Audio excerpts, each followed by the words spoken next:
Endiki mevzu hürmetli vatandaş, Amerika Koşmuş Ştatlarının prezidenti Trump, Tibet seyli seyahat ede, beraber buluş kanun layihesi imza koydu.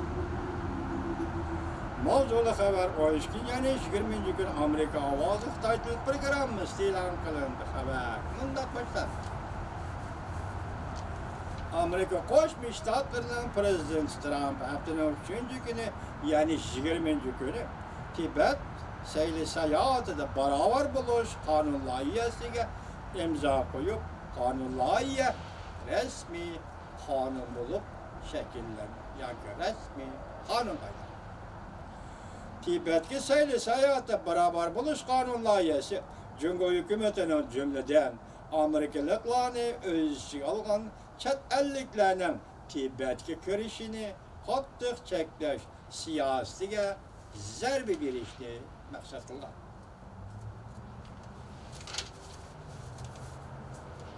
Qanun layihəyə əsaslanğanda Cumhur hökumətinin Amerikanın müxbir diplomatları və səyli səyahat qılğıcı fuqalarının çəkilməsini uçurmay Tibet'ki kirişki yol qoyuş tələb qılındı.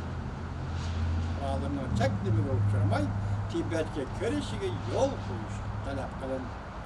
Amerika Koşmuş Ştatları Devlet İşlakatı'nın her yılı Devlet Meclisi'ne bir parça da kalat yollap Cumhur'un çekmez siyasi alakadar Cumhur emeldarlarını görüştüp bir iş ve bu emeldarların Amerika'ya kiriş çekilişi talep kılan. Bu kanun layihə Massachusetts Ştatı Cumhuriyetçiler Partisi'nin Kengeş Palatası'nın azası senatör McCarthy. 4. ayda oturup koygan bulup ilgirkiyen Devlet Meclisi'nin Avam Palatası ve Kengeş Palatası'nın makul işidir. Ötkeniydi. Kanun layihə 12. ayının 11. günü Kengeş Palatası'nda makullanğan deykiyen.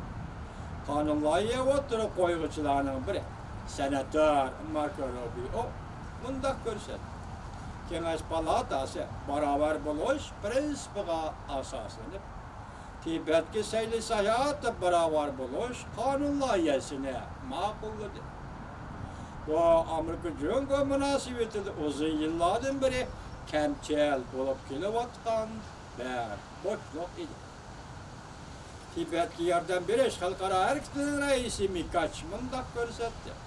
Bu hakikaten mi? Amerika'nın Tibet halkını kollayışı ve rayın dairlik, stratejilik, bexatarlik menfaatini kollaş cihetdə tarihi karakterlik bir fırsatdır. Növbəti Cumhur'un diplomatları, muhbirleri, seyahatçileri Amerika'nın her qaysı jaylarda seyahat kılalaydı. Çeklimi uçurmayı seyahat kılalaydı.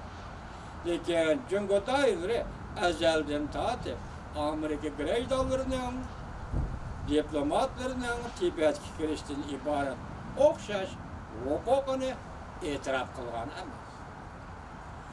Beraber buluş prinsipiga asaslanganda halkarada hariç tarafının greydallarını beraberlik hukukları boyunca kapaletlendiriş lazım. Mesela Tibet'ki bir Amerikalık diplomat baramendisi yol koyuşun gerek. Çünkü biz senin diplomatlarının Amerika'ya girişine yol koydu. Şundakla senin muhbirlerinin Amerika'ya girişine yol koydu. Vize koyup verdi. Sen bu okşaşta Amerika muhbirlerinin Tibet'e girişine yol koyuşun. Demek ki beraber buluş kanunu.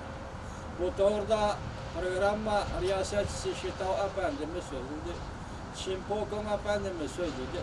Şitav'ın gibi hemen kızık oldu. Nimi deydi lisan hürmetli vatandaş sen bilgen Cumhurlukla ona karşı bayanat ilan kılvasa sebebi Cumhur'un pulunu kaçılap, dolarını kaçılap, çamurdağı ve çekki banka arkalık yötkep Cumhur'un kaçıp kilovatkan emeldarlarının köpeği mutlak kısmı Amerika'ya keledi. Endi bu kanun layihəsi bolğanda bizden sağ pakiz emeldarlarımızın Tibet'ki berişi ruhsat kılsan bana. Ruhsat kılmasan, endi Amerika Koşmuş Ştatları hükümeti Moşu kanun layığa boyunca senin adamlarından hem Amerika kelişi ruhsat koymaydı diyenler. Buradan Cumhur hükümet çöçüp gitti. Çünkü hazır kaç kilovatkallarının mutlak kısmı Cumhur'un yokkar dercilik emeldarlarıydı. Fikir bayan kıldı. Şıtav, üzünen programlısı. Bugün endi bu kanun layığa Avam palatası makullap bulup, Kenaş palatası makullap bulup, Aksaray'ga prezidentin aldığı yollar kandı bu kanun layığa imza koyuldu. Bu resmi kanun aylandı. Vatanda.